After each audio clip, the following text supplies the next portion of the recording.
Cara, eu prefiro conversar com alguém que faliu 10 empresas do que um que não criou nenhuma, mas tem todos os conhecimentos do mundo sobre empresas. Tô nem aí. Pelo menos se eu escutar a pessoa que já faliu 10 empresas, eu vou entender o que talvez eu não deva fazer para as minhas empresas. Eu vou saber de que forma olhar para essa pessoa. Mas eu vou continuar olhando pra essa pessoa. Sabe que é alguém que vai, que tenta, que... Mesmo que não faça Bota parte do cara. grupo de pessoas que estão com empresas visionárias e há décadas. Não, a pessoa faliu todas elas.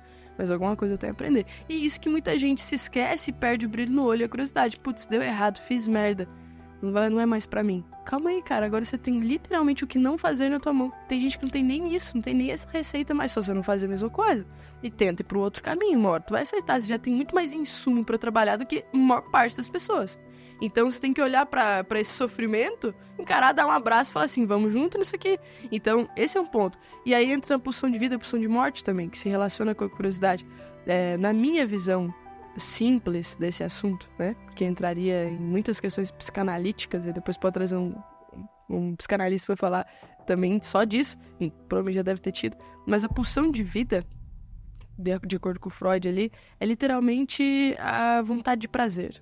Então, libido, desejo, eros, desejo, vontade de prazer, reprodução e ao mesmo tempo os prazeres, a forma de viver e etc. Tudo que se relaciona com vontade de prazer, que é o motor, né? De acordo com Freud, a libido é o motor de tudo isso, né? Mas existe o outro lado, que é a pulsão de morte. Por que você acha, por exemplo, que as pessoas voltam sempre nos mesmos traumas? Ela cai em si mesma. Ou ela cai num trauma que vem dos pais, ou num vício que vem dos pais. Tem a questão biológica, tem a questão genética, normal, e vem disso também. Vem desse conglomerado de experiências que ficam arraigadas, por isso inconsciente. E esse conglomerado de experiências, conhecimentos, histórias, sensações e questões hormonais, tudo isso vai ficando arraigado.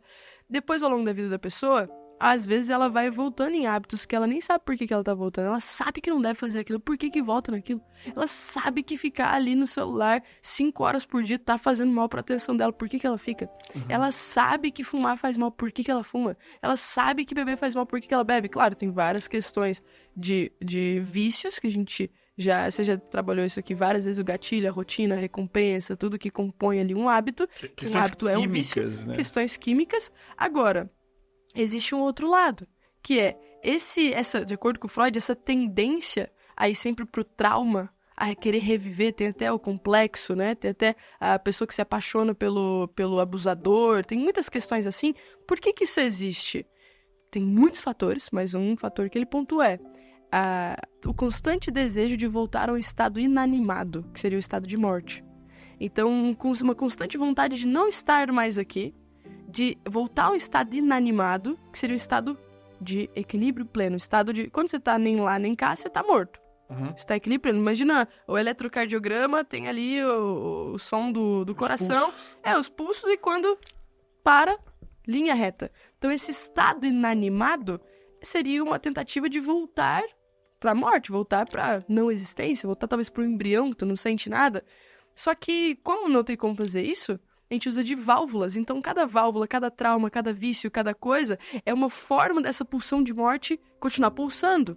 Então, você precisa entender sua pulsão de morte, sua pulsão de vida. A todo momento, a gente está flertando com essa pulsão de morte e flertando com esse desejo e vontade de viver aqui. Isso gera essas incongruências, essas inconsistências, assim por diante. Agora, isso tudo faz você buscar as coisas. Por isso que isso tem relação com a curiosidade, que tem, por sua vez, relação com a comunicação. Porque quando você entende as suas pulsões de vida e de morte, e você consegue olhar para elas, você não vai entender todas, porque a maior parte é inconsciente, mas de uma sala gigantesca tá tudo escuro, tem uma luzinha no cantinho com a mesa ali, você tá vendo só aquela luzinha no cantinho com aquela mesa, aquilo ali é o teu consciente. Todo o resto que é imenso você não tá vendo, é o teu inconsciente. Então, cara, não tem como você saber de tudo. Mas se você olhando pro mínimo e sabendo disso, você consegue olhar e falar assim, tá, eu sei que aquela busca minha ali é porque existem várias coisas na minha história que me fazem buscar isso. Tem crenças, traumas, questões que me fazem buscar aquilo, que me fazem ter aquele tipo de hábito. Então você entende também suas motivações. Uhum. Por isso que eu falei, cara, uma das minhas motivações pra curiosidade é entender esse caos. Eu sei que é uma coisa que eu tenho, porque eu já digeri isso.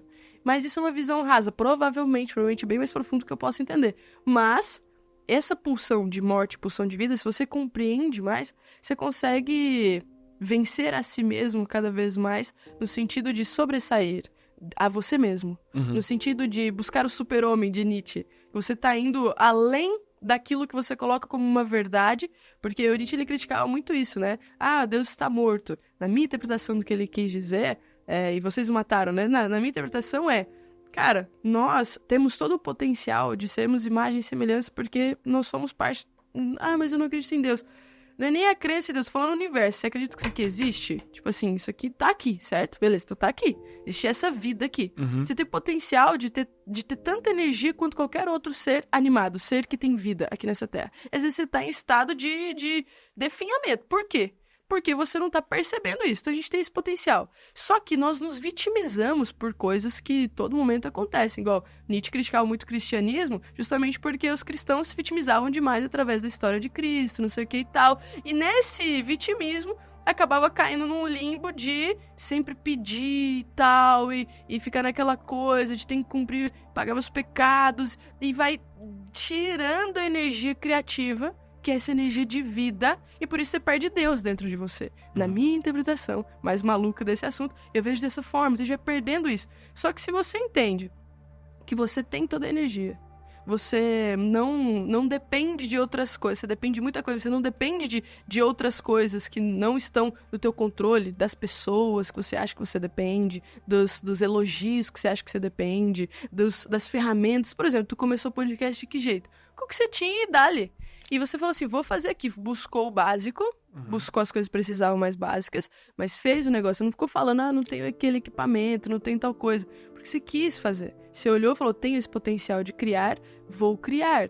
Então, nessa busca pelo super-homem de Nietzsche, digamos assim, essa busca de você perceber que você consegue buscar essa excelência, esculpir a si mesmo, não se amarrar em uma ideologia ou outra, porque se você se amarrar nessa ideologia, você vai estar sendo tão niilista quanto quem não se amarra nenhuma. Essa é a diferença do niilismo de Nietzsche para os outros. O niilismo de Nietzsche todo mundo sempre entende o niilismo como não vê sentido em nada e tal, mas Nietzsche trouxe uma outra visão que vendo sentido em uma coisa, por exemplo, uma religião, todo o resto você fica cego para todo o resto, então não adianta de nada. Você continua sem sentido pra alguma coisa, você continua um niilismo até pior, porque agora aquilo ali é o ponto de verdade, todo o restante você se esquece. Que é o que a maioria das pessoas faz. Que a maioria das pessoas faz. Então, às vezes não é nem uma religião, às vezes é uma droga.